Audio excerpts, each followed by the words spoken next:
성공한 글로벌 기업 모두가 중요하다고 말하는 스타트업 정신. 그렇다면 이제 막 시작한 한국의 스타트업은 어떤 모습일까요?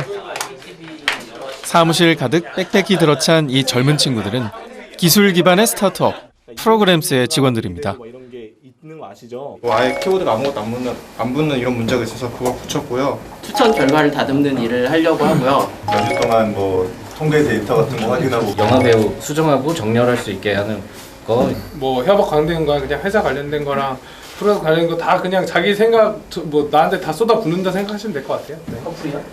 네? 파풀이? 다들 화난 상태야?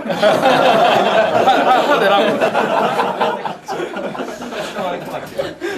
매일매일 사실 스크럼 미팅이라는 걸 하는데 각자 한 일과 할 일과 장애물을 짧게 빨리 얘기하면서 공유하는 그런 회의고 이제 사람들이 협업하는데 그 효율성이 높아진다는 뭐 그런 기대를 가지고 하는 회의예요.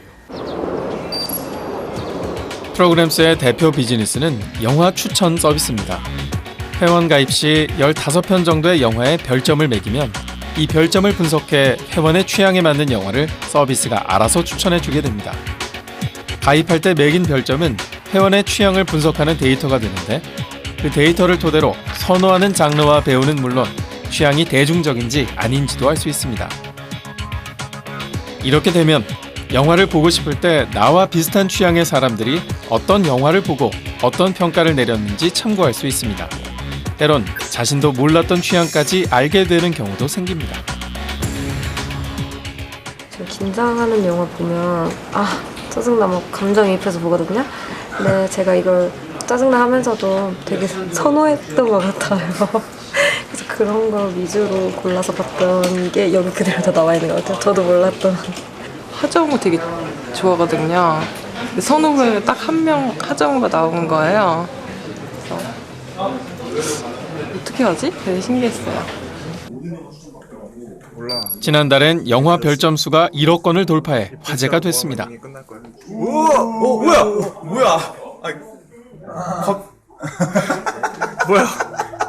제가 어렸을 때부터 19살 때부터 그런 이제 대형 포털들을 많이 사용하면서 이런저런 불편함을 되게 많이 느꼈었는데요. 그런 불편함을 어떻게 해결할 수 있을까에 대한 아이디어가 되게 많았고 그 아이디어를 정리하다 보니까 개인화, 자동화, 추천이라는 세 가지 키워드로 모아지게 되더라고요. 그래서 여러모로 이제 영화라는 그런 분야가 이제 개인화를 추천을 하는데 되게 적당할 것 같아서.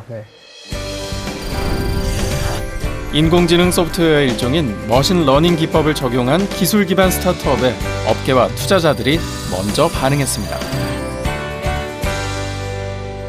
스타트업이 어떤 서비스를 만들어서 1억이라는 숫자를 만들어내는 게 사실 쉬운 일은 아니라서 굉장히 의미 있게 보고 있고, 그리고 또 작년 하반기 같은 경우에는 프로그램스가 후속 투자를 거의 30억 가까이 유치를 했어요. 아예 영원이 아니라 1원 정도로 하면 되죠. 프로그램스의 주요 창립 멤버는 고려대, 포항공대, 카이스트 등에서 전산학과 경영학을 전공한 동아리 선후배 사이입니다. 창업을 위해 모두 학교를 휴학했습니다. 이 중에서 저는 지금 저희 팀에서 일하고 있는 동료들이 제가 알고 있는 제 또래의 사람들 중에서 가장 똑똑하다는 생각이 들거든요.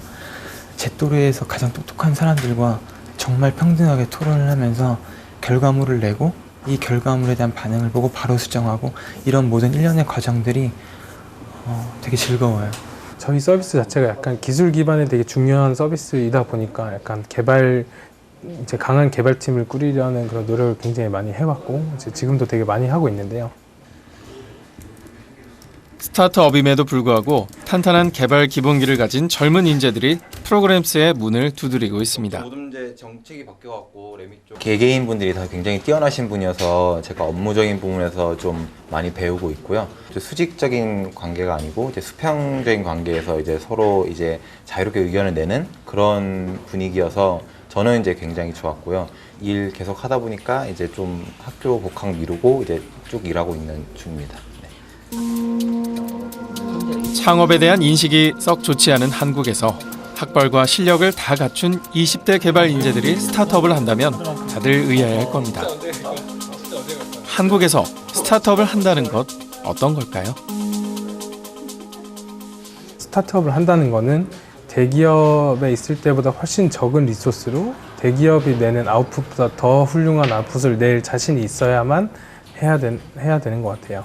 네. 실제로 그렇게 해야만 살아남을 수 있는 거기 때문에 정말 추억 삼아서 잠깐 할 일이 아니라면 정말 그런 각오를 다지고 아이디어만 가지고 되게 스스로 되게 만족하면서 그런 지내지 말고 실제로 자기가 그거를 실행해보고 시도를 해보면서 아 이게 정말 되겠구나 싶으면 좀 더 이제 친구들도 모아보고 투자도 받아보고 하면서 이제 점점 좀 더 현실화 나가는 그런 노력이 필요한 것 같아요.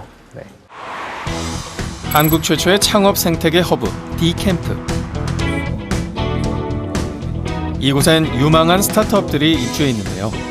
이 스타트업은 독특한 게임 아이템으로 글로벌에서 좋은 반응을 얻고 있습니다. 다름 아닌 종이 접기 게임 서비스입니다. 우리가 만드는 게임은 뭔가 교육적이고 창의적이고 신선하면서 뭐 폭력성이나 중독성이 없는 그런 게임을 만들어야겠다라는 생각으로 이제 가다 보니까 우연찮게 또 종이라는 그 또 큰 카테고리하고 만나게 된 거죠. 그래서 종이 접기로 놀이를 만들어 보자. 한 달에 한 번씩 이제 창업한 지 얼마 안 된 회사들이 자신들의 어떤 서비스나 제품 같은 것들을 소개할 수 있는 일종의 데뷔 무대를 저희가 운영을 하는데 이름하여 D-Day입니다. 그런데 그 D-Day에서 5시 30분이라고 하는 게임 회사가 월등히 뛰어난 성적으로 1등을 했고요. 어릴 적 누구나 쉽게 했던 종이 접기. 이게 어떻게 비즈니스가 될까 싶은데 하지만 디지털로 넘어가면 얘기는 달라집니다. 나오게 되고요. 게임 안에서 종이를 접게 하는 데는 고도의 소프트웨어 기술이 필요하거든요. 네, 한번 이렇게 해서 이렇게 접고 또 한 번은 더 이렇게 해서 접고 그리고 이 종이를 한번 접어놓고 접으면 이제 요 4번 만에 요 모양들을 만들어내는 거죠. 한 디지털 콘텐츠 서비스의 통계를 보면 3주 동안 약 45만 명의 사람들이 다운로드를 받았고 국가별로 보면 글로벌에서 더 인기 있는 걸 알 수 있습니다. 일본, 미국, 러시아, 브라질, 독일 등에서 더 큰 관심을 보였습니다.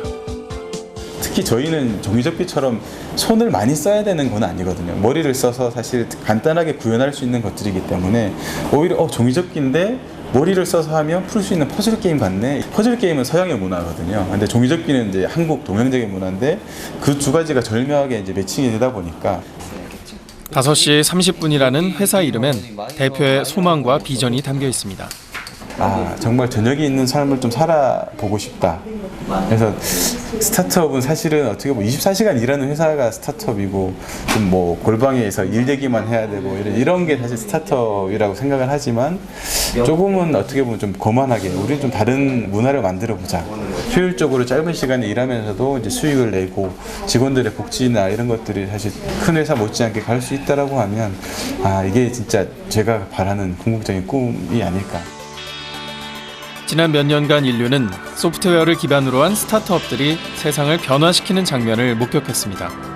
그러면서 스타트업들을 키워낼 수 있는 창업 생태계가 중요하다는 걸 인식하게 됐습니다. 지난 5월, 아시아 각국의 창업 생태계 리더들이 한자리에 모였습니다. 아시아의 특성과 장점에 맞는 환경을 조성해 같이 발전해 나가자는 취지의 모임이었습니다. Just to share their feedback on such a platform is, I think, a wonderful opportunity taken by you guys. And I think Asia has the capability of being the most startup-friendly continent in the entire world. And with our meetups like this, regular meetups, I'm sure we can achieve that one day. 국내 창업 생태계 허브의 주체로 마련된 이 자리는 아시아 여러 리더들과의 네트워킹을 통해 우수한 스타트업들이 서울에 둥지를 틀 수 있도록 장을 열어보였습니다. 이렇게 창업 생태계 조성에 공을 들이는 이유는 무엇일까요? 실제로 세상을 바꾸는 또는 자기의 인생뿐 아니라 어떤 고객의 인생을 바꾸는 또는 일자리를 만드는 그런 변화를 일으키는 아이디어라는 것은 창업이라는 과정 없이는 실제로 구현이 되기가 어렵습니다. 그렇기 때문에 그 어렵고 힘든 과정이지만 그 창업이라는 과정을 거쳐야만 아이디어라는 것이 비로소 빛을 발하는 것이고요. 어떻게 보면 그렇게 어렵고 힘든 것이기 때문에 더 가치 있다고 할까요?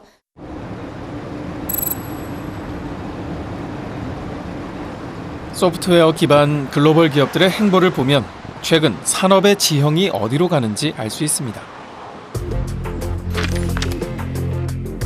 실리콘밸리의 빅브라더들이 하드웨어나 사물 인터넷 등 제조 기반의 스타트업을 사들이고 있습니다. 구글은 온도 조절 장비 제조사 인수에 수조 원을 쏟아부었는데요. 무엇을 시사하는 걸까요? 미국이 이제 국가적으로 인터넷과 소프트웨어 산업이 워낙 강하다 보니까 가치사들을 많이 가지고 있지 않습니까? 그래서 제조업까지 이제 하겠다는 겁니다. 제조업까지. 그래서 메이드 인 USA 계획이 있고 국가적으로 우리가 제조 매니팩처링 허브가 되겠다고 오바마 대통령이 공개적으로 선언을 하기도 했습니다. Caterpillar is bringing jobs back from Japan. Ford is bringing jobs back from Mexico. And this year, Apple will start making Macs in America again.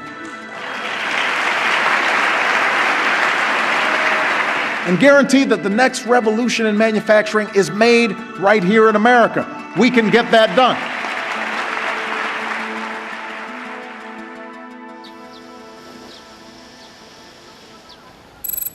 서울의 한 주택가. 이 좁은 골목에서 우리나라의 디지털 제조혁명을 이끌어갈 제품이 만들어지고 있습니다. 배우고 있어? 벨트 걸어가지고 이제 수출 만들고. 이곳은 제조업 기반의 스타트업입니다. 20대 동갑내기 두 사람이 만드는 제품은 3D 프린터. 실물 모형을 바로 뽑을 수 있는 3D 프린터는 요즘 관심이 늘고 있는 제조 장비입니다. 두 사람처럼 만들기를 좋아했던 메이커들에겐 도전해 볼 만한 사업이었습니다.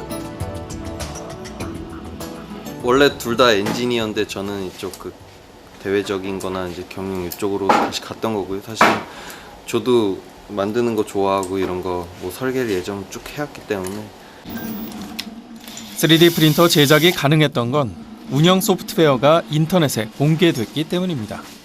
3D 프린터가 제가 맨 처음 알게 된 게 한 2008, 9년인데요. 그때 이제 TV에 나왔었거든요. 근데 그때 가격이 당시 막 3천만 원, 막 5천만 원 이래서 제가 한번 써봤으면 좋겠는데 그렇게 할 수가 없는 상황이었거든요. 근데 이제 인터넷에서 우연히 그 3D 프린터를 만드는 방법에 대해서 이제 공개해놓은 외국 사이트가 있었어요. 당시 저 기획과 다니고 있어가지고 하나 만들어 두면은 왠지 나중에 유용하게 쓸 수 있을 것 같아서 관심이 가졌었어요. 지난 3월 이 모델로 세계적 권위의 디자인 어워드에서 3D 프린터 업계에서는 세계 최초로 산업 디자인 본상을 수상했습니다. 상을 받은 3D 프린터의 디자인은 샌프란시스코에서 산업 디자이너로 활동하고 있는 문철 씨가 도맡았습니다. 세 사람은 화상 통화를 하며 디자인을 가다듬었는데요. 어떤 대학생 둘이서 스타트업을 가지고 이제 스타트업 회사를 만들어가지고 기술을 개발하고 상용화하고 이런 그런 점에서 약간 놀랍기도 하고 되게 큰 감명을 받게 됐거든요. 그래서 개인적으로 그런 어떤 디자인 작업도 그렇고 어떤 그런 개발을 하는데 같이 참여하고 싶어서 제가 이메일을 보냈고 이메일 보내고 나서 한 번도 이렇게 만나보지 않은 상태에서 일을 시작하게 됐었던 것 같아요. 개인이 하드웨어를 제작할 수 있는 여건이 조성되면서 관련 산업이 크게 요동치고 있습니다. 정부도 앞장서 분위기를 띄우고 있습니다. 지난 4월 확장한 국립과천과학관 내 무한 상상실. 기업이나 공장의 제조 현장에서나 보던 각종 장비들을 개인도 사용할 수 있는 작업 공간이 마련돼 있습니다. 여기서 상상도 하고 설계도 하고 물건도 만들고 시장에 내놓을 때 필요한 디자인, 페인트 칠까지 해갈 수 있는 모든 것들이 라인이 전부 다 갖춰져 있는 데가 무한 상상실입니다. 이 시팅가드가 이게 안 뜨고. 가장 인기 있는 곳은 역시 3D 프린터실. 누구나 사용 가능한 제조 장비. 3D 프린터의 시대가 열렸다는 건 사람들 모두가 개인 제조자가 될 수 있는 세상이 열렸다는 걸 의미합니다. 이제는 소비자가 직접 생산하는 시대로 넘어선다는 거죠.